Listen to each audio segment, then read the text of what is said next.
second episode of the RD Films podcast. I'm your host, Robert Drever. If you have not had the chance to check out my previous episode where I discussed Knives Out, this is still available, and if you did check it out, I hope you liked it. This week, we are discussing the 2011 film, The Raid, also known as The Raid Redemption, depending on your region. The film was written and directed by Welsh filmmaker Gareth Evans, and is centered around a rookie cop called Rama, played by Iko Uwais. The IMDB plot summary for The Raid is: a S.W.A.T team becomes trapped in a tenement ran by a ruthless mobster and his army of killers and thugs. Last week I said this episode would cover both The Raid and The Raid 2, and I was planning to cover both films, but due to the amount of time I put into covering just one of these films, I decided to do the next 3 weeks podcast covering 3 topics. The first focusing on The Raid, the second being on The Raid 2, and the third part focusing on what the actors and filmmakers have done since the Raid films. Also, since I did research for this episode and the upcoming episodes, I will be including links to all of my sources that I use for information in the description for each episode. So let's discuss The Raid. Action films were in a dire place in the 2000s/2010s. Films like Taken and the Bourne series popularized the idea that action had to be quickly cut and have shaky cam to them. Every film under the sun started to use this technique, in big air quotes, to make their action seem more real and intense. Because of this, anyone could be an action star, instead of action stars being the likes of Sylvester Stallone, Arnold Schwarzenegger, or Jackie Chan. We got a new era of stars like Liam Neeson and Matt Damon. Big name films to this day still use shaky cam and quick cuts for their action scenes, with a big name example being the recent Marvel movies. While I do enjoy the Marvel movies, especially the Captain America movies, even I have to say what holds those films back greatly is the pure action in terms of how it's shot and how it's edited. But in my opinion, what is sad about this is that people think these action scenes are good and well done. To me, if I struggle to see what's going on, how am I meant to tell if the fight choreography is good or not? So The Raid came out at the perfect time, and because of this, it had a huge impact on action cinema. After Gareth Evans' second film, Barandal, he wanted his next venture to be a gangster film, which had the project name of Barandal. In an interview,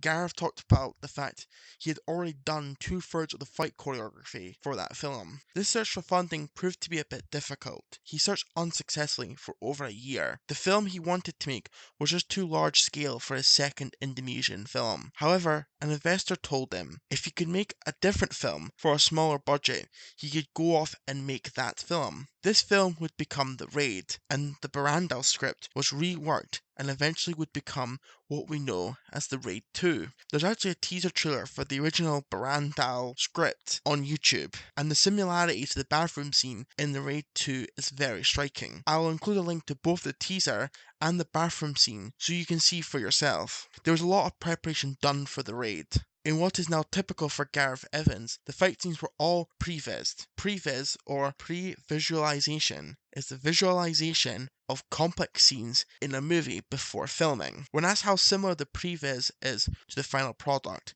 Gareth Evans said, and I quote, "It's a little bit of a Bible, really, in terms of how strictly we follow it. I'd say for every sequence, it's about 90 to 95% the exact same. Previs is an important tool when it comes to his action." As in that same interview, he talked about how he adds the production shots into the previs edit. So he goes from the previs footage to the production footage to see if the edit is working for him and makes appropriate changes on set. Also, in terms of preparation, around 8 members of the main cast were sent to boot camp to get training from Navy/Marines. The reason they did this was to add a level of realism from how the cast held their guns to the way they communicate between each other and their commander. This was done so when they raid the building at the beginning of the film, it looked like a SWAT team going from floor to floor, room to room, adding that level of realism that the film needed, as if it didn't look real, the audience would be taken out of the film. What works so well in The Raid, seeing it go from a simple raid where they lock down all of the threats to being a living nightmare as these 20 cops are being hunted down by more or less everyone who lives in this building. But let's talk about the actual film. The film opens with Rama praying, and it cuts to him doing some physical training. We then see he has a wife who is pregnant with their son. This sets up Rama's character. We see he's well trained in hand-to-hand combat, and when he and the rest of the team are trapped in the building, we see that he has something to fight for. He wants to escape so he can be with his wife. Whilst the setup is simple, it's effective and does the job perfectly. We don't need an in-depth character for us to connect with. We just need a simple character that we can latch onto.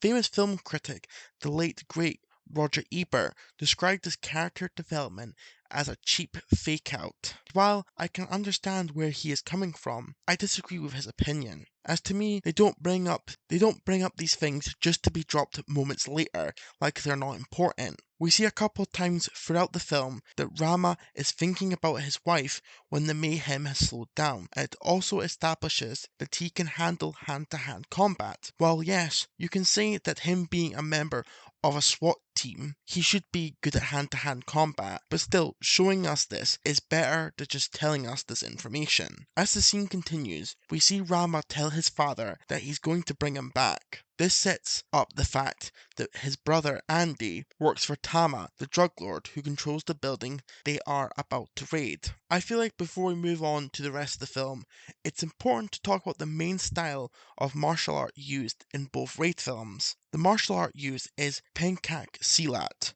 which we will call Silat for short. According to the Pencak Silat Federation, Silat is a genetic term for the indigenous martial art of the Indonesian/Malay archipelago, which includes Indonesia, Malaysia, Singapore, and Brunei. Silat has played an important role in the history and culture of Indonesian and Malay people. Not many martial art films have showed off Silat before, so the raid thrusted Silat into cultural importance in both Indonesia and somewhat Hollywood. I'll stop sidetracking and focus on the film. We are introduced to the whole SWAT team as they are driving to the building, with noticeable standouts being Sergeant Jaka and Bowo. We are told their target is Tama, an infamous drug lord. He has full control of a building and he lets anyone stay there for a low price. His drug lab is also in this building, so it's assumed there will be people there to protect the product. Tama has two guards, one guard being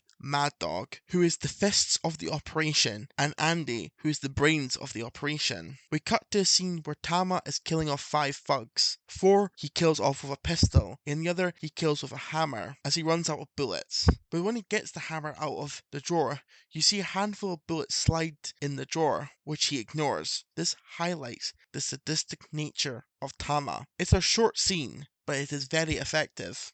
The SWAT team arrive at the building, and waiting for them is Lieutenant Wuyu. I'm sorry if I'm pronouncing these names wrong, but this should raise suspicion to the audience, as he doesn't arrive with the rest of the team. He also stands out as he's not dressed the same as the rest of the cast. I might be over-analysing things, but I think Gareth Evans did this to show that Lieutenant Wuyu shouldn't be trusted. The last part of setup before the mayhem begins is when entering the building, we encounter a man who is trying to get to his sick wife, who lives in the building. We are told he lives in apartment 726. When they enter the building, they go floor to floor, making sure everyone is cuffed and duct tape is put over their mouths. All things are going well until we get to the 5th floor, when a kid walks into the hallway. This is where things start to go bad for the SWAT team. We see an intercom in the background. But after seeing the SWAT team, the kid decides to run to another lookout to tell him about the police. Lieutenant Wu Yu shoots at the kid while he runs and kills him.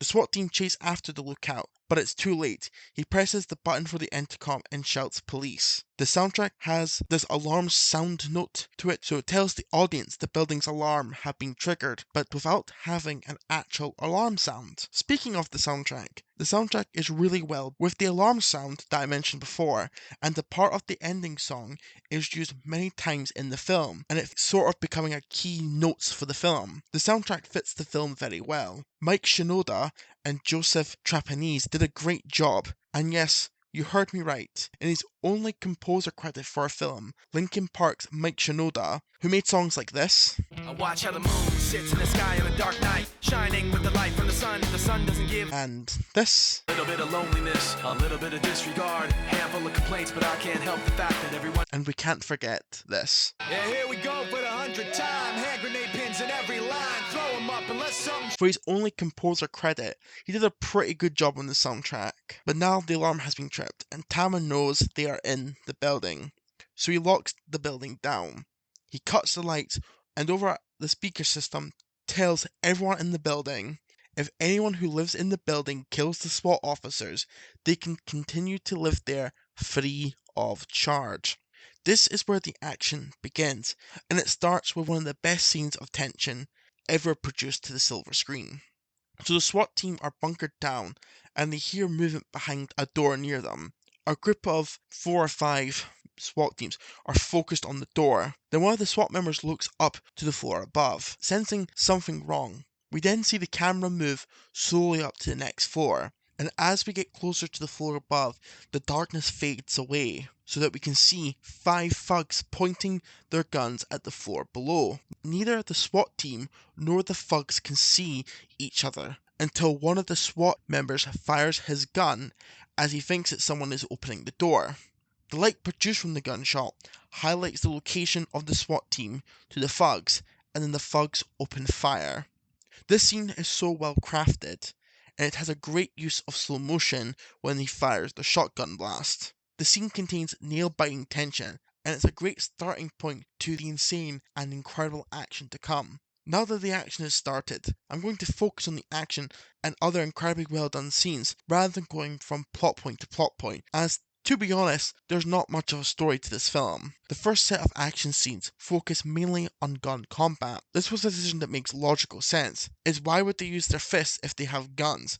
And Gareth Evans agrees. In one of the Blu-ray bonus features, he talked about how he wanted the action to have a progression to it. He wanted them to use their guns till they ran out of ammo, and then move on to their fists. During this opening action scene, there's a great shot where we follow Rama jump down the floor he created with an axe, and then the camera follows him. For an opening action scene, it's pretty decent. It's just okay compared to what's to come. And to me, this is where the film is at its weakest. While the shot of Rama busting through the floor with the axe is an awesome visual, I personally don't like how the shots follow the axe motion at the beginning. It's just a personal issue though, and also the explosion that occurs at the end of this scene is a bit fake looking. After the explosion, this is where we are introduced to a group I'm gonna call the Machete Gang. This gang is a part of the second half of one of the most famous action scenes from this film, the hallway fight that starts on floor 7. The first part of this hallway fight is just great. You can see the influence of how Jackie Chan films action scenes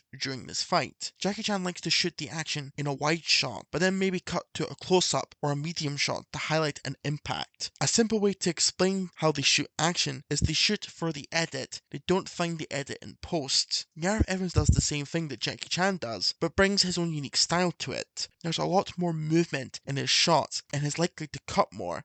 A big issue in martial art films is that at most the main character will fight an enemy one at a time, but due to the fact they fight in tight corridors, this makes sense as there isn't a way to go around them to do a sneak attack. While I don't mind the enemies attacking one at a time, as I love the art of a fight scene, some people might find this distracting. But back to the fight. The editing in the fight scene is excellent. The action is always clear as the shots are on screen long enough for us to understand what's going on. Also, every cut feels necessary instead of cutting to hide something, like a mistake or the fact that they're not really hitting each other. The second part of the hallway fight probably contains the most brutal death in the entire film, where someone is killed by using the remnants of what remains of a broken door. It is so quick and brutal that you need that 10-second break before the action picks up again in the room. The fight ends when Rama tackles the final member of the Machete Gang out of a window and Rama falls with him. There are 2 major fight scenes left to cover: the Mad Dog and Jacka fight, and the Mad Dog, Andy, and Rama fight.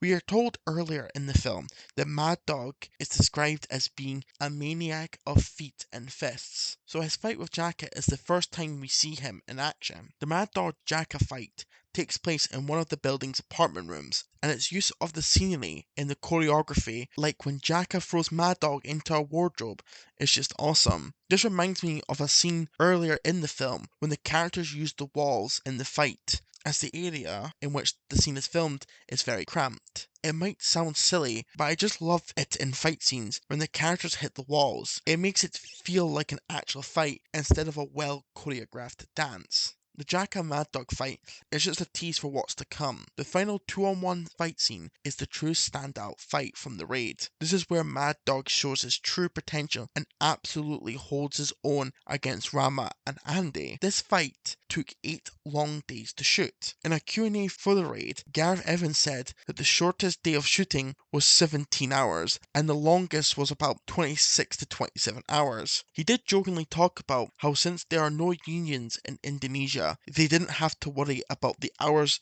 the actors worked in a day. The final scene is pretty flawless. The way Mad Dog just dominates the fight at certain points adds tension, as it's feasible that either Mad Dog or Rama and Andy could have won this fight. While we know our heroes are going to end up overcoming the odds, it still doesn't give the filmmakers an excuse to slack off, and how they film the final fight leaves us wondering if in fact the heroes would prevail, or would they be Mad Dog's final victims.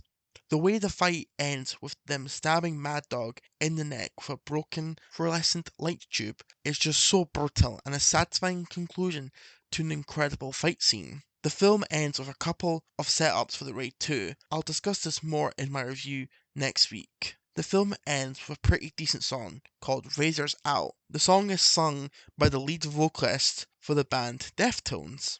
Earlier I said that this film was released in 2011, and while that is technically true, there's a lot to break down on the release of this film. The film debuted at the Toronto International Film Festival as part of the Midnight Madness program in 2011, where it won the People's Choice Award, but the film wasn't widely released until 2012, with the UK release being the 18th of May 2012.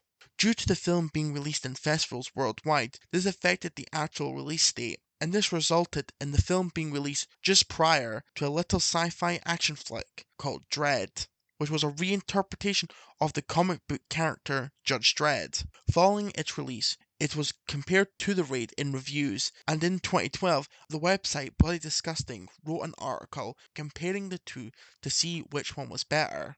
Whilst Dredd has a similar plot setup, Dredd and his trainee partner Anderson are locked down in a building controlled by a drug lord called Mama. Dredd and Anderson have to fight their way up the building to escape. While yes, the bare bones plot summary makes it sound very similar, Dredd has different end goals than The Raid has. The Raid is an action-focused film that story is just there for background dressing. Dredd is a film that focuses more on the world building and scene setting. This world building approach to the film is apparent as the writer for Dredd, Alex Garland, had ideas for what he could do for a Dredd trilogy if the first film was successful. These different goals lead to two very different films, and to me, the comparisons between the films actually does more harm to Dredd than good, as the action scenes in Dredd are nowhere near as good as the Raids. But another film has been in the works since 2011 as well, and it still hasn't come out to this very day. That is the Raid remake. The rights were sold to Screen Gems in 2011, I believe. There's no clear-cut answers from reliable sources. According to Wikipedia, the rights were sold in November of 2011, which means the rights were sold 2 months after the film's world premiere. In an interview on the Blu-ray, which I cannot find a date for when the interview happened, but I'll assume it happened before May 2012, Gareth Evans talked about how he would be executive producing the remake, and that both Iko and Yayan, who plays Mad Dog, would be involved in the action choreography in some way. In 2014, it was announced that Patrick Hughes, who directed The Expendables 3, was attached to direct the remake. When I heard this news, my stomach dropped. The Expendables 3 is quite frankly a really bad film, and the action in the film just flat out sucks. So hearing he would be directing the remake made my already low expectations hit rock bottom. Then 3 years later, in 2017, it was announced that Patrick Hughes would no longer be directing the film. Instead, Joe Carnahan, who directed The A-Team and The Grey, would be writing and directing the remake. It would star Frank Grillo, whose previous films include Captain America Winter Soldier and Civil War. In 2019, Joe Carnahan, while on Collider Live, gave a brief description of what his story would be for the remake. Frank Grillo would star as Dave Zeno. After a horrible field operation that has left Zeno in a bad shape and on the verge of PTSD, he is told to rest with his wife and kids for at least 3 months to recover. During this time, Zeno gets word that his brother, who he thought died 4 years ago, is actually alive and is in Caracas, Venezuela, working for a drug lord, I presume. And within 18 hours, he's going to be dead. So Zeno, at about 50% strength, has to go and get his brother back. Whilst this idea sounds pretty decent, and Joe Carnahan is a better choice for the director's chair, as I really enjoyed The Grey, I still really wasn't interested in this remake. But in February of this year, it was announced that Joe Carnahan's script would no longer be a remake of The Raid, instead be its own project called Zeno. While I'm still not interested in the remake, and probably never will be, to me this remake highlights an issue the film industry has had for a while now. In my opinion, we live in a world that everything popular not made in America has to be remade by America. For example, the South Korean classic Oldboy was remade by Spike Lee in 2013, and the South Korean films I Saw the Devil, Extreme Job, and the 2020 Best Picture winner at the Oscars, Parasite, all have remakes in the works. And it isn't a recent issue either, with Japanese horror films such as The Ring, The Grudge, and One Missed Call all getting American remakes released in 2002, 2004, and 2008 respectively. Even Martin Scorsese's biggest film success at the Oscars with the film The Departed is a remake of the much superior Hong Kong film Infernal Affairs. This attitude to remaking popular foreign language films probably comes from the fact that certain people don't respect foreign cinema as much as American cinema. This issue was highlighted when Parasite won Best Picture at the Oscars, with rants saying if a film wins the Best International Feature, it shouldn't win Best Picture. This attitude is probably due to the fact that foreign films are subtitled, and some people are instinctively turned off by subtitles, as when they watch a film, they don't also want to read. I hope if you get anything from this little sidetrack, is that there's a whole catalogue of amazing films out there if you don't mind subtitles. However, to conclude this discussion, due to the success of The Raid, Gareth Evans was able to secure the funding required to fund the film he originally wanted to make, Barandal. He reworked that script so that it would be a sequel to The Raid. You'll get to find out what my thoughts are on The Raid 2 next week when I cover it as a part of my Raid series. I hope you enjoyed this episode, thank you for listening, and I'll see you next week.